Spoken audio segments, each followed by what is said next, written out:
Hey, Bible nerds, this is Dr. Manny Arango. Welcome to the Bible Department podcast powered by Arma. We are walking through the entire Bible in a year. You can go to the description or thebibledepartment.com to download a reading plan and join the journey.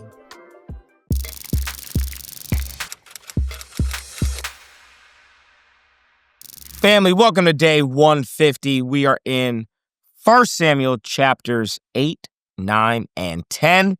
If you have done the reading, I'm proud of you. Good job. Then everything that I'm going to say is going to make perfect sense because you have done the reading. If you haven't done the reading, go do the reading. It's just 3 chapters today.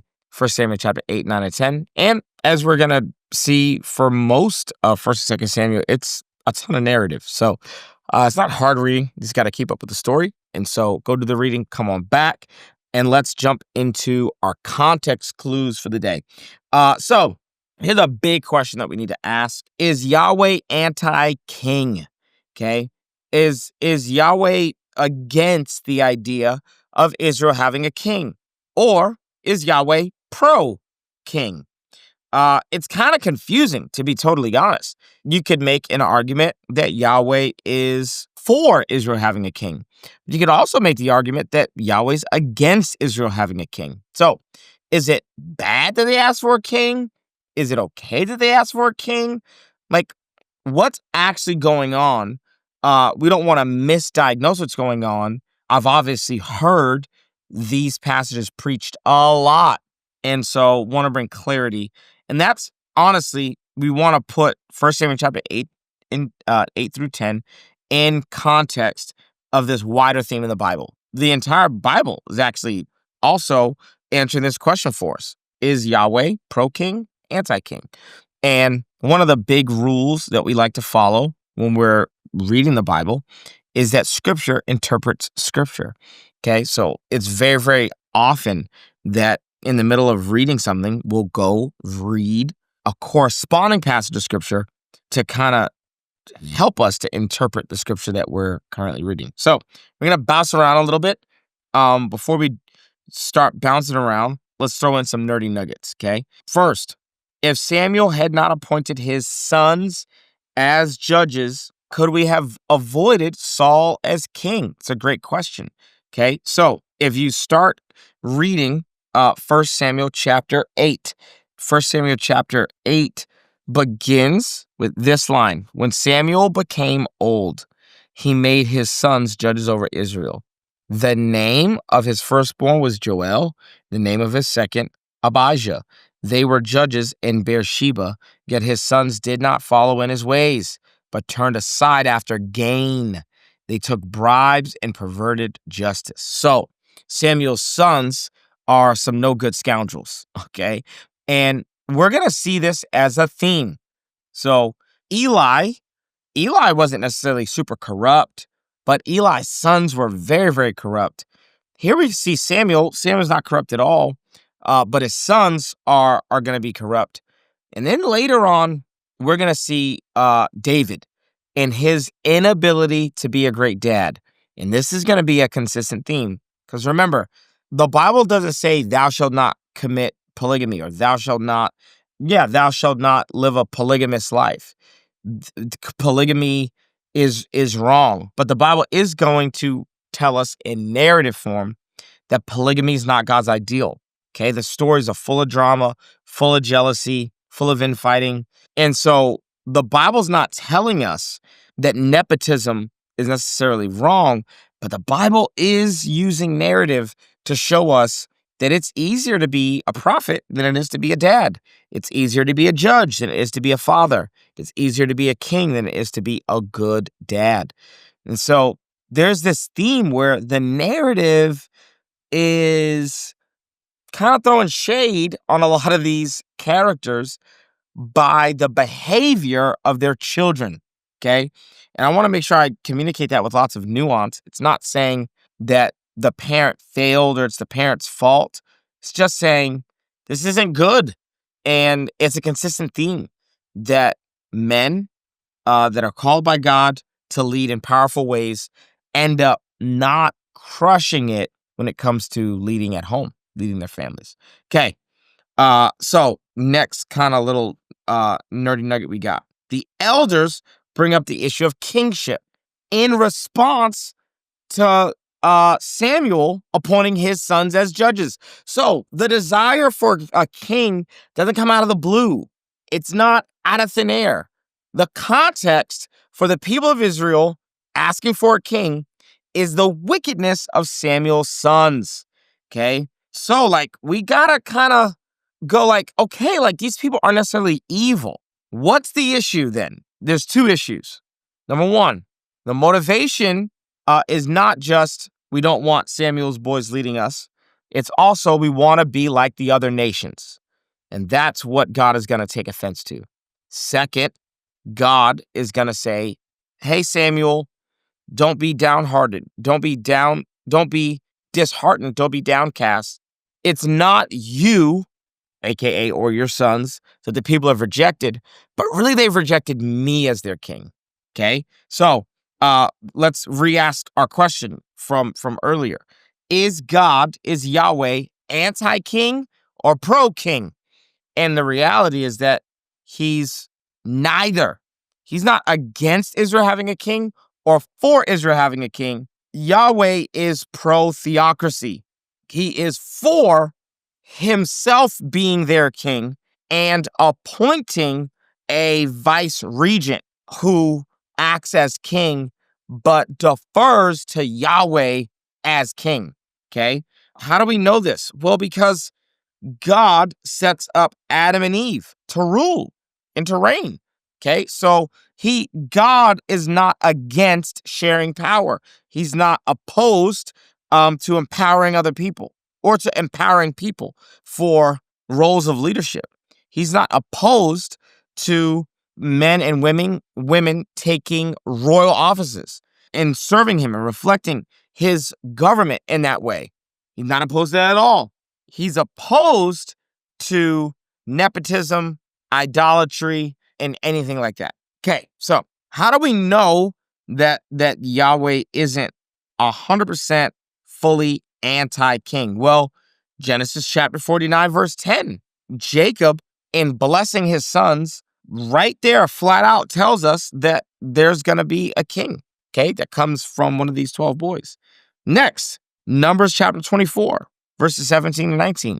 This is when Balaam, the false prophet, he's been paid to prophesy against Israel, but he can't. So he keeps prophesying for them. And what does he say? Numbers chapter 24, verse 17 says this. I see him, but not now. I behold him, but not near. A star will come out of Jacob. A scepter will rise out of Israel. He will crush the foreheads of Moab, the skulls of all the people of Sheth. Edom will be conquered. Seir, his enemy, will be conquered, but Israel will grow strong. A ruler will come out of Jacob and destroy the survivors of the city. So there's a whole prophecy about a king. And who is that king?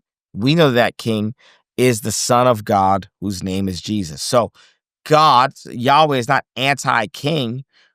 He's actually pro a member of the Godhead being king. And he's very, very clear. Hey, they haven't rejected you, Samuel. They've actually rejected me. Next passage that's really huge. So Genesis 49:10, huge. Numbers 24:17-19, huge. And then Deuteronomy 17.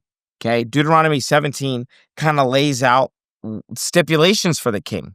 Okay, and the one that I love is found in verse 18. When he takes the throne of his kingdom, he is to write for himself on a scroll a copy of this law, taken from that of the Levitical priests. So he's saying, hey, there is going to be a king, but the king needs to be submitted to what? The Torah.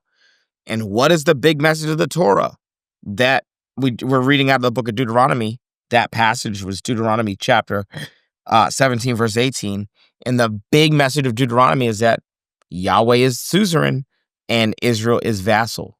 So if Yahweh is suzerain, which means he's king, he's the overlord, and the king of Israel needs to write their own copy of the covenant law, then that means that that king is submitted to the covenant of Yahweh as the suzerain, as the King of Kings. the Lord of Lords. Last little nerdy nugget is Saul then is appointed to be king. Okay. So we have to ask a question. Okay. Why does God give a donkey herder for a king as opposed to a shepherd? Okay. Because David's going to be a shepherd and Saul is herding donkeys. Well, the answer is very, very implicit. Okay. It's because the people have been acting like donkeys. What are donkeys a symbol of? Stubbornness, stuck in your ways, a lack of trust, just stubborn as a mule. And so this first king is the kind of king that's fit for donkeys, okay? If you want to act like a donkey, God's like, all right, since you want to be stubborn and you want to be hard to deal with, then I'll give you a leader who's going to match that energy. Again, it's the idea of contrapasso, where the punishment fits the crime. Family, the wait is over. My brand new book, Crushing Chaos, is out now and available everywhere books are sold. Literally today, I walked into a Barnes & Noble and I signed a bunch of copies at a physical location. So you can grab this book at a physical Barnes & Noble, or you can go to a Books A Million or Amazon or anywhere books are sold and grab a copy. If you enjoy reading the Bible from an ancient perspective, if you understand that the beauty of Scripture is actually knowing it in context, then you'll love this book. And if there's any chaos in your personal life, I think that reading the Bible from an ancient perspective can actually help to crush the chaos in your life. I think this book is going to be a New York Times bestseller. I really do. I think we wrote a good one. I think you should get a copy today. All right, back to the episode. Because the donkey herder doesn't work, this paves the way for our guy David, who's not a donkey herder, but he cares for sheep. He's a shepherd. He's a pastoral leader, a loving leader. So context clues gave you a couple of nerdy nuggets. One more nerdy nugget is that in 2 Kings 18:5 and in 2 Kings 23:25, those passages both state that Hezekiah and Josiah are great kings. Therefore, God's not anti-king or pro-king. He's pro a king that has submitted his ways to him and a people who are appointing a king from a place of righteous motives and a place of clean hands and a pure heart. Okay, here's our timeless truth. And this is a painful one, but it's that a love for God is not hereditary. There's not just like a guarantee that because I'm in ministry, that my kids are going to love God. Actually, being in ministry may be a way to lessen the chances of your kids loving God. Okay. And so we're going to see this already with two dads back to back, Eli and Samuel. They have sons, and those sons do not fear the Lord, do not love the Lord, don't love God's people. And this is a massive, massive problem. They cannot be leaders. So children must be discipled by their parents. They must be cultivated by their parents. They must be parented well. You cannot assume that just because they're around that they will get it. They must be intentionally cultivated to have a love for Yahweh, a fear of Yahweh, to know the scriptures, to love God's people, and to be able to lead with integrity and not just leading because my dad gave me this job or my dad said I could work for the ministry. Okay, so we have to be intentional as leaders to really have an eye out for unintentional nepotism. Not that nepotism is an issue. It's just God's hand doesn't always fall on our kids. And clearly Samuel wants his kids to be something that they don't actually want for themselves. And it creates a tension. It creates tension between him and the elders, and it created a tension in the last generation. So a love for God is not hereditary. There's all types of things you can get from your parents. A love for the Lord has to be cultivated. It has to be nurtured. Okay. It is not a guarantee. And so enlisting your kids into the ministry, if they're really not ready for that, will actually do them more harm than good. So our timeless truth for the day is God will always send a Samuel when there's a Hophni and Phinehas that are ungodly. And then what's sad is that history literally just repeats itself. One generation later, here Samuel is in the same position as Eli, that I don't know if he judged Eli ever, but it'd be wise of all of us not to judge those who have failed before us, but to really go, whew, if they can mess up in this area, I could probably mess up in this area, and let me humbly learn. Let me find out how to avoid these pitfalls. So a love for God is not hereditary. Children require discipleship, cultivation, and they require that we parent them really, really, really well. This is why when we get to the New Testament, Paul's advice to Timothy and Titus is do not appoint people to be leaders who don't lead their own household well.